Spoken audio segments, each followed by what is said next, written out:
महाराष्ट्र के पुणे जिले के गुंजावणे गांव में एक किला है जिसे राजगढ़ किला कहा जाता है। तारीख थी 18 जून 2023। एक व्यक्ति इस किले को घूमने आया था। किले के पास घूमते हुए उसकी नजर एक गड्ढे में पड़ी लाश पर गई। जब वो पास गया तो पता चला कि वो लाश एक लड़की की है।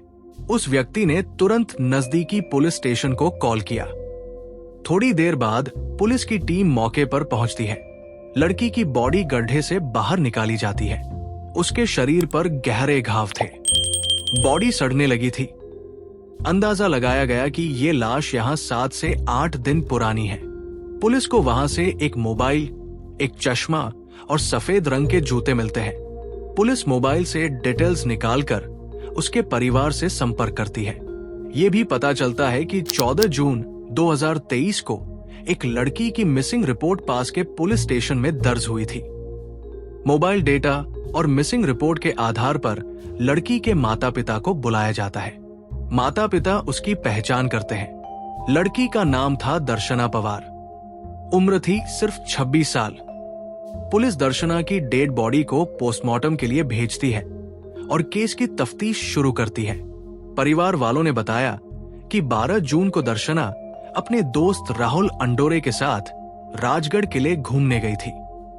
दोनों उसके बाद से लापता थे।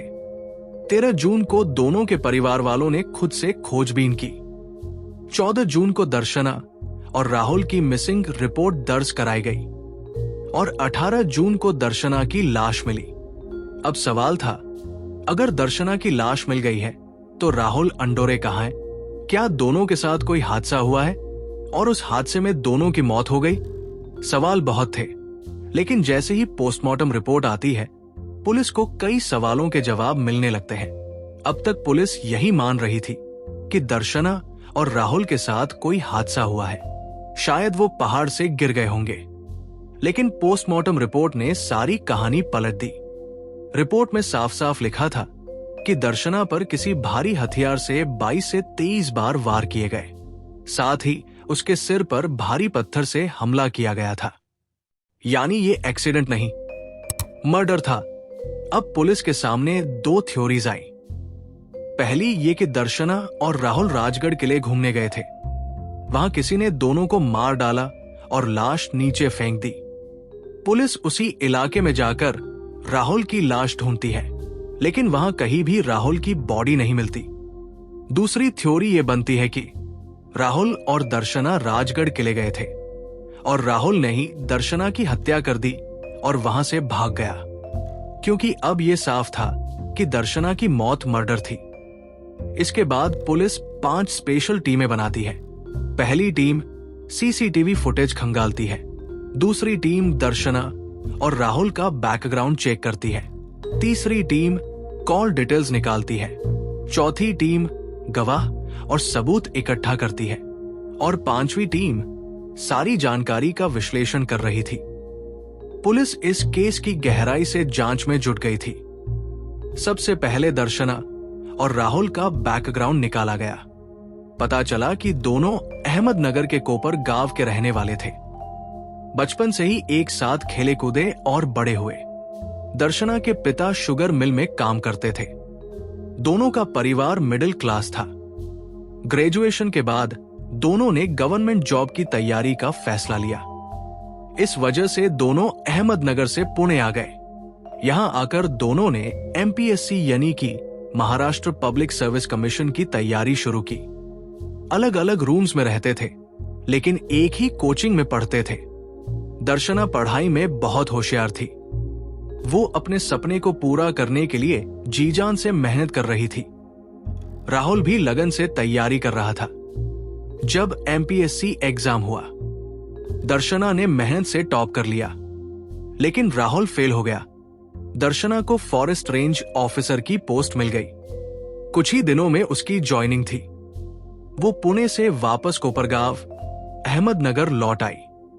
राहुल पुणे में ही रहकर पढ़ाई कर रहा था और पार्ट टाइम डिलीवरी बॉय की जॉब भी करता था ताकि खर्चे चला सके। 11 जून 2023 को दर्शना के कोचिंग स्टाफ ने उसे सम्मानित करने के लिए बुलाया। दर्शना पुणे आ गई। राहुल ने उसे घूमने चलने को कहा। 12 जून को दोनों राजगढ़ किला घूमने निकल गए और उसके बाद से लापता हो गए। 18 जून को दर्शना की लाश मिली, लेकिन राहुल अब तक गायब था। पुलिस जानना चाहती थी कि किले में क्या हुआ। सीसीटीवी में साफ दिखता है कि 12 जून को दोनों राजगढ़ जा रहे हैं, लेकिन 2.5 घंटे बाद राहुल अकेले लौटता है। दर्शना लौटकर नहीं आती। मामला अब साफ हो रहा था। पुलिस को राहुल पर शक हुआ। अब पुलिस राहुल को ढूंढने लगी। उसका फोन स्विच ऑफ था। डिलीवरी बॉय के ऑफिस से पता चला कि कई दिनों से वो काम पर नहीं आया। रूम चेक किया गया, लेकिन वो वहां भी नहीं था।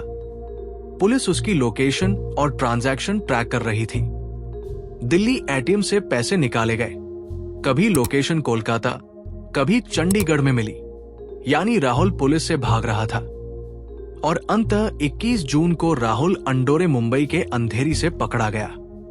पूछताछ में राहुल ने कबूल किया। दर्शना की हत्या उसी ने की थी। जून 2012 को उसे किले ले गया। वहां चाकू से कई वार किए, फिर पत्थर से सिर पर मारा और लाश नीचे फेंक दी। सवाल था, क्यों? बचपन का दोस्त, प्यार करता था, दोनों रिलेशन में थे, शादी का वादा किया था, लेकिन दर्शना को नौकरी मिल गई और राहुल को नहीं। दर्शना के माता पिता ने शादी से मना कर दिया। दर्शना ने दूरी बनानी शुरू कर दी। राहुल अपमानित महसूस करने लगा। उसने बदला लेने की ठान ली थी। फिर मीठी मीठी बातों में फंसाकर उसे घूमने ले गया। दर्शना ने फिर शादी से इनकार कर दिया। राहुल पहले ही चाकू लेकर आया था। वार किया, पत्थर मारा, लाश फेंकी और भाग गया। फिर पुलिस के हाथ लगा। इस घटना से एक सीख मिलती है, प्यार जब जबरदस्ती बन जाए तो वो प्यार नहीं, खतरा बन जाता है।